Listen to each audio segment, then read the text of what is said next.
तो इस वीडियो में मैं क्लास 11 के लिए संकलित कहानियों का सारांश बताऊंगा, जिसमें बलिदान कहानी है। इसको प्रेमचंद द्वारा लिखित है। हिंदी साहित्य के कथा सम्राट मुंशी प्रेमचंद द्वारा लिखित बलिदान गिरधारी किसान की कहानी है, जो तत्कालीन ग्रामीण समाज में व्याप्त जमींदारी प्रथा का शिकार बन जाता है। आपको इस प्रकार से इसका टॉपिक याद रखना है कि ये गांव की कहानी है।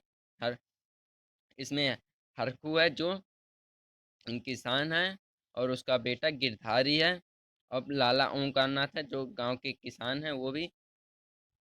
इस कहानी में हरखू को बुखार आ जाता है, और हरखू को ठीक समय पर दवा न मिल पाने के कारण लोग टाल देते हैं, और हरखू होली के दिन मर जाता है। फिर गिरधारी अपनी को जमीन छिन जाती है। गिरधारी के बैल को बेचना पड़ता है आर्थिक स्थिति के कारण, और गिरधारी फिर लापता हो जाता है। यानी कि मोहल्लों वासियों को लगने लगता है कि गिरधारी अब भूत बन गया। इसी प्रकार से ये कहानी है। तो इस प्रकार से, या फिर ये पेपर में इस प्रकार से पूछा जाएगा कि बलिदान कहानी के उद्देश्य पर प्रकाश डालिए। तो इस प्रकार से आपको इसका मैं बताता हूँ पूरा, तो आपको हेडिंग बना के लिखना है।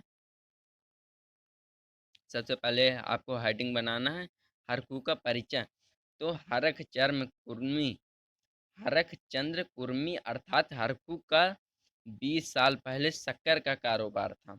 हरख चंद्र कुर्मी अर्थात हरखू का 20 साल पहले शक्कर का कारोबार था। यह कारोबार खूब फैला हुआ था। विदेशी शक्कर के आ जाने से कारोबार पर बुरा प्रभाव पड़ा। धीरे धीरे करके कारखाना, जमीन और ग्राहक सभी समाप्त हो गए। धीरे धीरे सब समाप्त होता गया। हरखचंद, जो कि पहले ठाठ से जिया करता था, आज हरखू बनकर टोकरी लिए खाद फेंकता जाता है। हरखू जमींदार ओंकारनाथ खेत जोतता है। अब उसके पास केवल 5 बीघा जमीन और 2 बैल हैं। इतना आपको इस हरखू का परिचय में लिख देना है। और फिर लिखना है हरखू की बीमारी और उसकी मृत्यु। हरखू की बीमारी कैसे हुई, उसकी मृत्यु मैंने आपको बताया है इसी प्रकार से कि उसको दवा समय पर न मिल पाने। आपको मैं कहानी इसकी विस्तार से बताता हूँ। पहले बीमार होने पर बिना दवाई खाए ठीक हो जाने वाला हरखू इस बार ऐसा बीमार पड़ा कि खाट से उठ ही नहीं पाया। पहले बीमार होने पर बिना दवाई खाए लोग ठीक हो जाते थे, लेकिन हरकू इस बार ऐसा बीमार पड़ा कि खाट से उठ ही नहीं पाया। हरकू का बेटा गिरधारी उसे घरेलू औषधियों जैसे नीम की सेके, गुर्च का तथा गदा पूर्णा की जड़ देकर उपचार करता रहा, परंतु इन औषधियों का हरकू को कोई लाभ न हुआ। हरकू ने हरकू से मिलने आए मंगल सिंह व कालीदीन ने उसे घरेलू इलाज की अपेक्षा अंग्रेजी दवाई खाने की सलाह दी, लेकिन किसी ने भी इसका प्रबंध नहीं किया। हरकू जब उनसे दवा मांगता तो लोग कतराकर बचकर निकल जाते। हरकू को महसूस हो गया था कि अब उसका अंतिम समय आ गया है। 5 महीने तक कष्ट भोगने के पश्चात 70 वर्षीय हरकू ठीक होली के दिन इस संसार को छोड़कर चला गया। ठीक होली के दिन हरकू की मृत्यु हो गई, यानी हरकू मर गया। फिर आपको तीसरी हेडिंग डालना है गिरधारी द्वारा नजराना न देने पर उसके खेतों का छिन जाना।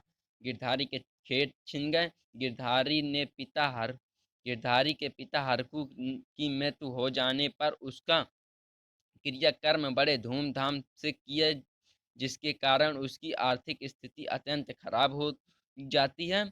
हरकू के मरने के पश्चात सभी गांव वालों की नज़र हरकू के उपजाऊ खेतों पर थी। अब हरकू के मरने के बाद उसके खेतों पर लोग नजर डालने लगे, जिसमें साल में तीन तीन फसलें पैदा करता था हरकू। लेकिन गांव के लोगों द्वारा लालच दिए जाने पर ओंकारनाथ गिरधारी से खेत की जुताई के लिए उसके हरकू के बेटे से जुताई के लिए 100 रुपये नजराना लेकर मांगकर जो कि गिरधारी के पास चुका पाना ही था, संभव ही नहीं था। लाला ओंकारनाथ लाला ओंकारनाथ गिरधारी द्वारा नजराना दिए जाने पर उन खेतों को काली दीन को दे देता है। इस प्रकार गिरधारू अपने जीवन का एकमात्र सहारा अर्थात खेत भी बेच देता है, यानी उससे खेत छिन जाता है। फिर आपको चौथी हेडिंग लिखना, गिरधारी द्वारा बैलों को बेचा जाना। काली दीन द्वारा खेत ले जाने पर गिरधारी अत्यंत दुखी था। खेत जोतने का समय आने पर गांव में हलचल सी मच गई। गिरधारी भी खेत जोतने की खुशी में पागल सा हो गया। वह भूल गया था कि उसके खेत तो बिक चुके हैं। खराब आर्थिक स्थिति के चलते एक दिन मंगल सिंह गिरधारी से बैलों को बेचने की बात कहता है। तभी तभी तुलसी बनिया भी गिरधारी से उधार दिए गए पैसों की मांग करने लगता है।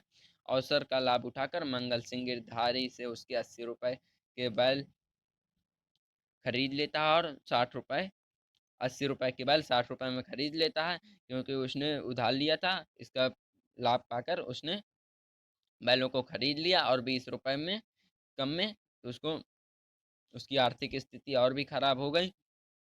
गिरधारी का लापता हो जाना। खेतों के छिन जाने और बैलों के बिक जाने पर गिरधारी बहुत ही परेशान था।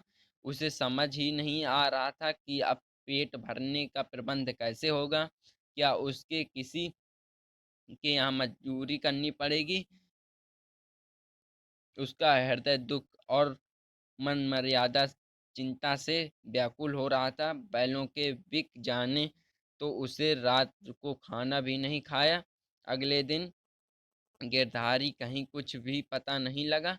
गिरधारी कहीं को कुछ पता नहीं लगा। लोगों ने उसे पूरा दिन ढूंढा पर वही कहीं भी नहीं मिला, यानी गिरधारी गायब हो गया।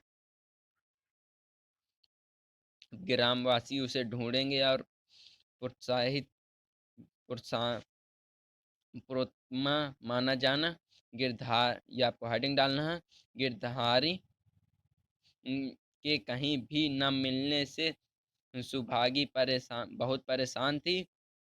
अंधेरा होने के पर अचानक उसे ऐसा लगा कि गिरधारी बैलों की नांद पर सिर झुकाए खड़ा है। सुभागी द्वारा उसके पास जाने पर वह जाने कहाँ गायब हो गया। अगले दिन जब काली दीन सुबह अंधेरे खेत में हल लगा रहे थे, तो उसे लगा कि गिरधारी खेत की मेड़ पर खड़ा है। काली दीन भी जब उसके पास पहुंचे तो वह गायब हो गया। सारे गांव में गिरधारी को भूत बन जाने की अफवाह फैल गई। काली दीन ने गिरधारी के को वापस कर दिया, क्योंकि वह आज भी गिरधारी की प्रोतमा खेत ही मेरे पर बैठी दिखाई देती है। कभी कभी उसके रोने की आवाज आती है। इसी प्रकार यह अफवाह फैल गई कि काली दीन ने गिरधारी के खेत वापस कर दिए, क्योंकि आज भी गिरधारी की प्रोतमा के खेत में मेड़ पर बैठी दिखाई देती है। कभी उसके रोने की आवाज भी सुनाई देती। कभी कभी रात में उसके रोने की आवाज भी सुनाई पड़ती। वह किसी से न बोलता है और न किसी को छेड़ता है। लाला ओमकारनाथ बहुत चाहते हैं कि कोई इन खेतों को ले, किंतु लोग लेने से डरते हैं। गिरधारी इन खेतों के लिए आत्म बलिदान दे दिया। इसी प्रकार ये कहानी का अंत होता है। तो वीडियो पसंद आए तो लाइक कर दीजिए और चैनल को सब्सक्राइब कर दीजिए और वीडियो को दोस्तों के साथ शेयर कर दीजिए। धन्यवाद।